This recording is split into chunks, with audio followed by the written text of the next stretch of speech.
పాక్ మళ్లీ దాని బుద్ధి చూపించింది. కాల్పుల విరమణకు అంగీకరించిన కొద్ది గంటలు గడవక ముందే సరిహద్దుల్లో దాడులు మొదలుపెట్టింది. జమ్మూ కాశ్మీర్లోని అనంతనాగ్, బుడ్గామ్, శ్రీనగర్ ప్రాంతాల్లో పాక్ డ్రోన్లను గుర్తించారు. మరోవైపు సరిహద్దుల్లో భారీగా కాల్పులు జరుగుతున్నట్టు తెలుస్తోంది. అటు జమ్మూ కాశ్మీర్ సీఎం ఒమర్ అబ్దుల్లా సైతం ఏం జరుగుతోందంటూ ట్వీట్ చేశారు. ఇప్పుడే కాల్పుల విరమణ ఒప్పందం కుదిరింది, అప్పుడే పేలుళ్లు ఏంటంటూ ట్వీట్ చేశారు.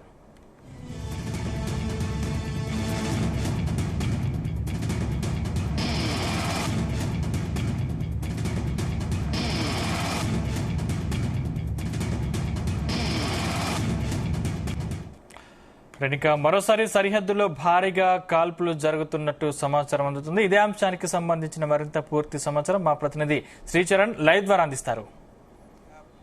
సందీప్, సాయంత్రం 5 గంటల తర్వాత దేశంలో ఉన్న శాంతి కాముకులు అందరూ కూడా చర్చించుకున్నారు. సీజ్ ఫైర్ ఇరు దేశాల అంగీకారానికి వచ్చాయి. ట్రంప్ మధ్యవర్తిత్వం వర్కౌట్ అయిందంటూ కూడా అందరూ సోషల్ మీడియా వేదికగా వివిధ కామెంట్లు పెడుతున్నారు. మరోసారి పాకిస్తాన్ తన వక్రబుద్ధిని మరోసారి కూడా నిరూపించుకుంది. ప్రస్తుతం పఠాన్కోట్ తో పాటు ఫిరోజ్పూర్ మళ్లీ బ్లాక్అవుట్ చేయబడ్డాయి. దీంతో పాటు శ్రీనగర్ లో హెవీ షెల్లింగ్, అంటే మరోసారి కూడా తీవ్రవాదులు కాల్పులు జరుపుతున్నారా లేక పాకిస్తాన్ ఆర్మీ కాల్పులు జరుపుతుందా అనేది డీటెయిల్స్ అనేటివి తెలియాల్సి ఉంది. సో ప్రస్తుతము బార్డర్ లోని పలు ప్రాంతాల్లో కూడా హెవీ షెల్లింగ్ జరుగుతుంది. శ్రీనగర్ లో ఒక పెద్ద బ్లాస్ట్ జరిగింది అనేది కూడా మనకి సమాచారం అందుతుంది. ఈ మేరకు ఒమర్ అబ్దుల్లా ఈ ఎక్స్ వేదికగా ఎప్పుడైతే పహల్గామ్ టెర్రర్ అటాక్ జరిగిందో అప్పటి నుంచి కూడా ఎక్స్ లో చాలా యాక్టివ్ గా ఉంటున్నారు జమ్మూ కాశ్మీర్ చీఫ్ మినిస్టర్. తాజాగా కొద్ది సెకండ్ల కిందటి ఒక ట్వీట్ చేశారు ఒమర్ అబ్దుల్లా.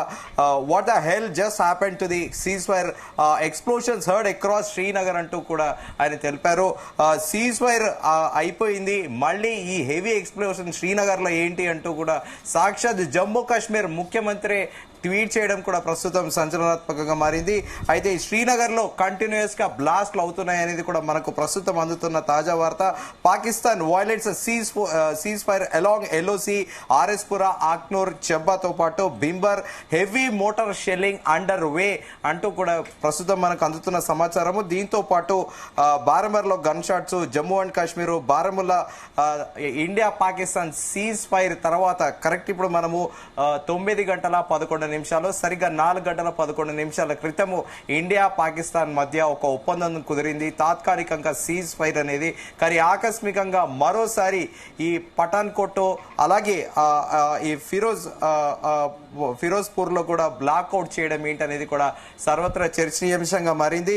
సో మరోసారి అంటే పాకిస్తాన్ ఈ సీజ్ ఫైర్ ని వైలేట్ చేస్తుందా లేకపోతే టెర్రరిస్టులకు కావాలని చేస్తున్నారా, టెర్రరిస్టులకి ప్రశాంతంగా ఉండడం ఇష్టం లేదా, లేకపోతే పాకిస్తానే కావాలని చేసి మళ్ళీ ఇండియన్ బ్లేమ్ చేయాలనుకుంటుందా అనేది కూడా చాలా అయోమయ గోచరంలో ఉంది. సో శ్రీనగర్ లో హెవీ బ్లాస్ట్ జరిగింది, నేను శబ్దం విన్నానని చీఫ్ మినిస్టర్ ఎక్స్ వేదికగా ట్వీట్ చేయడం కూడా సర్వత్రా చర్చనీయాంశంగా మారింది. సో మరోవైపు యథావిధిగా ఇండియా అలర్ట్ గానే ఉంది. బార్డర్ ఏరియాలో అమృత్సర్ తో పాటు ఉదయం నుండి రాజస్థాన్ బార్డర్, జైసల్మేర్, అలాగే పఠాన్కోట్ గురించి మనం చాలా సార్లు కూడా చర్చించుకున్నాము. ఇండియాకి one of the key Indian air base అని కూడా చెప్తూ ఉంటారు. సో ఆ ఇండియన్ ఎయిర్ బేస్ పఠాన్కోట్ వైమానిక స్థావరం కూడా బ్లాక్అవుట్ చేశారు. సో ఈ శ్రీనగర్ లో ఇంకా హెవీ షెల్లింగ్ అనేది కూడా జరుగుతుంది. మరోసారి బారాముల్లాలో కూడా హెవీ షెల్లింగ్ అనేది ప్రారంభమైంది అనేది కూడా మనకు తెలుస్తోంది. సో సీజ్ ఫైర్ మాటకి ఎవరు కట్టుబడి ఉంటున్నారు, ఎవరు కట్టుబడి ఉండరు అనేది కూడా మరి కాసేపట్లో కూడా తెలియనుంది. సో ఈ షెల్లింగ్ అనేది సివిలియన్స్ పైన చేస్తున్నారా లేకపోతే మళ్ళీ ఇండియన్ ఫోర్సెస్ ఈ రిటాలియేట్ చేస్తున్నాయి అనేది మోర్ డీటెయిల్స్ అవైటింగ్, అంటే మనకి పూర్తి స్థాయిలో మిగతా సమాచారం అంతా తెలియాల్సి ఉంది. ఈ రోజు అంతా కూడా ఉదయం ఢిల్లీలో నాటకీయ పరిణామాలు జరిగిన విషయం తెలిసిందే. అంటే సిడిఎస్ తో పాటు అలాగే ఎయిర్ ఫోర్స్ చీఫ్ అలాగే నేవీ చీఫ్ తో పాటు CDS Ajit Doval, national security adviser Ajit Doval తో పాటు ప్రధాని నివాసంలో రక్షణ మంత్రితో సహా పలు దఫాలుగా కూడా చర్చించారు. Ministry of external affairs S Jaishankar కూడా వెళ్లి ఈ సమావేశంలో పాల్గొన్నారు. కానీ ఆకస్మికంగా మధ్యాహ్నం 3:30కి పాకిస్తాన్ ఆర్మీకి చెందిన ఐడీజీపీ నుండి కాల్ రావడము, సో ఇరు ఆర్మీ ఆఫీసర్లు కూడా సీజ్ ఫైర్ కు ఒప్పందాలు కుదుర్చుకోవడము, చేసుకోవడము, అనంతరం సాయంత్రము ministry of external affairs secretary Vikram Misri press conference పెట్టి చెప్పడము. సో కేవలం 4 గంటల 11 నిమిషాలకే యావత్ భారతదేశము అందరూ కూడా షాక్ లో ఉన్నారు.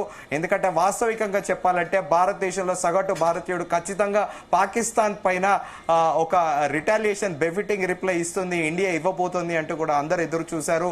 కానీ ఒక్కసారి ఆల్ ఆఫ్ సడన్ గా ఎవరు కూడా ఎక్స్పెక్ట్ చేయలేదు సీజ్ ఫైర్ అవుతుంది అని. సో మళ్ళీ షెల్లింగ్ స్టార్ట్ అవ్వడం కూడా, సో మరోసారి పాకిస్తాన్ కి అంటే మొరాలిటీ ఎటిక్వేట్స్ అనేటివి లేవని చాలా క్లియర్ గా చాలా క్లియర్ గా అర్థమవుతుంది. సో ఇప్పుడు అమెరికన్ ప్రెసిడెంట్ డొనాల్డ్ ట్రంప్ ఎలా రియాక్ట్ అవుతారు? సో సూపర్మెస్సీ పవర్ అంటే పెద్దన్నగా చెప్పుకునే డొనాల్డ్ ట్రంప్, అంటే అమెరికా దేశము ఎప్పుడు కూడా వరల్డ్ లో మేమే సూపర్మెస్సీ పవర్, మేము అందరికీ పెద్దన్నలాగా అండగా ఉంటామని చెప్పి అమెరికా ఆ పెద్దన్న మాటకే వాల్యూ లేదా అనే చందన కూడా ప్రస్తుతం బార్డర్స్ లో పరిస్థితి అయితే నెలకొని ఉంది. సందీప్, శ్రీచరణ్, అంటే తాజాగా జరుగుతున్న కాల్పులపై భారత్ స్పందించిందా? డెఫినెట్ గా ఇంకా ఫర్దర్ డీటెయిల్స్ అనేటివి మనకు తెలియాల్సింది. ప్రస్తుతం మనకు అందుతున్న తాజా సమాచారం మరొకసారి కూడా మనం రిపీట్ చేద్దాము.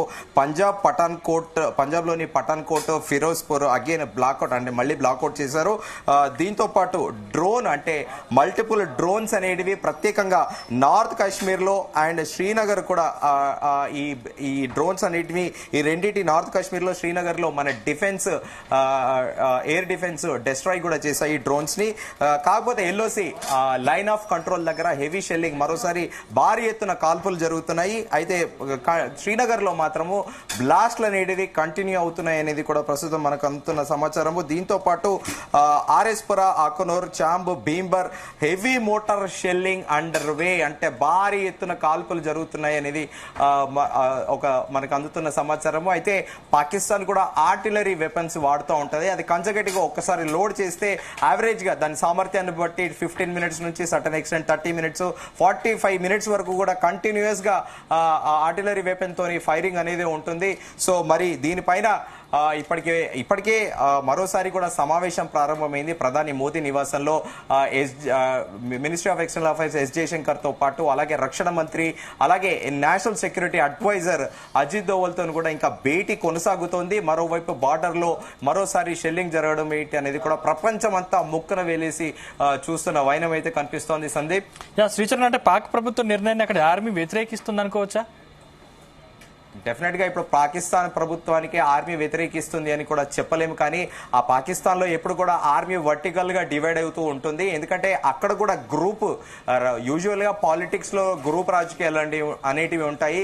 కాకపోతే పర్వేజ్ ముషరఫ్ ఎవరైతే పాకిస్తాన్ మాజీ ప్రెసిడెంట్ ఉన్నాడో ఆయన హయాం నుంచే కూడా పాకిస్తాన్ లో ఆర్మీ అనేవాళ్ళు గ్రూపులుగా డివైడ్ అవుతూ ఉంటారు. ఇమ్రాన్ ఖాన్ కి ప్రైమ్ మినిస్టర్ పోస్ట్ ఇచ్చినందుకు బాజ్వా అని ఎవరైతే ఉన్నారో 2019లో పుల్వామా అటాక్స్ కానీ అప్పుడు వాటన్నిటికీ నేతృత్వం వహించిన ఆర్మీ చీఫ్ బాజ్వా అప్పట్లో తాను ఇమ్రాన్ ఖాన్ కి మద్దతు ఇచ్చినందుకు ఆయనకి తీసుకొచ్చి ఆర్మీ చీఫ్ పదవి కట్టబెట్టాడనే ఆరోపణ కూడా ఇమ్రాన్ ఖాన్ ఎదుర్కొన్నాడు. సో ఇప్పుడు మరోసారి కూడా పాకిస్తాన్ ఆర్మీ గ్రూపులుగా చీలిపోయే ఈ సీజ్ ఫైర్ ని వైలేట్ చేస్తున్నారు అనేది కూడా పూర్తి వివరాలు తెలియాల్సి ఉంది. మరోవైపు బలూచ్ ఆర్మీ ఈ రోజు కూడా పాకిస్తాన్ జవాన్లని వేటాడుతోంది. 2 జవాన్లను కూడా కాల్చి చంపిన వైనం కూడా చాలా క్లియర్ గా కనిపిస్తుంది. కానీ ఈ హెవీ షెల్లింగ్ అనేది ఫర్దర్ గా గత 3 రోజులుగా బార్డర్స్ లో జరుగుతున్నట్టు ఈ రోజు కూడా జరుగుతుందా ఏందా అనేది ఫర్దర్ డీటెయిల్స్ అనేది అధికారికంగా ప్రభుత్వం నుండి వెలువడాల్సిన పూర్తి డీటెయిల్స్ అనేటివి. సందీప్, ఒకవేళ ఇదే కంటిన్యూ అయితే భారత్ నెక్స్ట్ ఏం చేయబోతుంది శ్రీచరణ్? డెఫినెట్ గా ఇది దౌత్యపరంగా ఖచ్చితంగా మరోసారి వైట్ హౌస్ నుంచి ఖచ్చితంగా వైట్ హౌస్ కి వివరాలు తెలిపే అవకాశం అయితే ఖచ్చితంగా ఉంది. సో ఎందుకంటే చాలా ప్రపంచం మొత్తం అందరూ కూడా చూశారు, అందరూ కూడా ఒక బిగ్ రిలీఫ్. ఎందుకంటే 2 న్యూక్లియర్ నేషన్స్, 2 అణు బాంబులు ఉన్న దేశాలుగా కూడా 2 న్యూక్లియర్ నేషన్స్ వారికి పోతే ఖచ్చితంగా 3వ ప్రపంచ యుద్ధానికి దారి తీసే అవకాశం ఉంటుంది. ఒకవేళ అంటే పాకిస్తాన్ ఇండియాతో కంపారిజన్ చేస్తే పాకిస్తాన్ అనేది చిన్న దేశము, పాపులేషన్ వైజ్ గా చూసినా కూడా ఏ రకంగా ఏ ఆస్పెక్ట్ లో చూసుకున్నా పాకిస్తాన్ అనేది చాలా చిన్నది. కాకపోతే ఈ ఉగ్రవాదాన్ని పెంచి పోషించడం పాకిస్తాన్ కి, ఈ ఉగ్రవాదాన్ని అడ్డు పెట్టుకొని ఇటు దుబాయ్ లో గానీ, సౌదీ అరేబియా దగ్గర గానీ, IMF గానీ, FATF దగ్గర గానీ, అమెరికా దగ్గర గానీ ఎప్పుడు కూడా ఎయిడ్స్ అంటే మాకు ఒక రిలీఫ్ ఎయిడ్ కావాలి, మేము టెర్రరిస్టులతోని సతమతమవుతున్నాం మా దేశంలో అంటూ కూడా అడుక్కునే పరిస్థితి ఇవాళ కొత్తగా కాదు, దాదాపు 20 సంవత్సరాల నుంచి కూడా పాకిస్తాన్ ఇదే చేస్తుంది. సో ఇప్పుడు ఇక్కడ మనకు తేలాల్సింది ఏంటి అంటే ఈ ఉగ్రవాదులతోని పాకిస్తాన్ ఆర్మీ మరోసారి యాజ్ యూజువల్ ఇందాక మనము చర్చించుకున్నట్టు పాకిస్తాన్ లో ఆర్మీలో గ్రూప్ రాజకీయాలు ఇవి నడిపిస్తున్నాయా, లేకపోతే టెర్రరిస్టులు మళ్ళీ ఇండియన్ ఆర్మీ ఏం చేస్తుంది, ఎలా రిటాలియేట్ అవుతారు అనేది చేస్తున్నారు అనేది కూడా పూర్తి డీటెయిల్స్ మనకి మరి కాసేపట్లో తెలిసే అవకాశం ఉంది. సందీప్.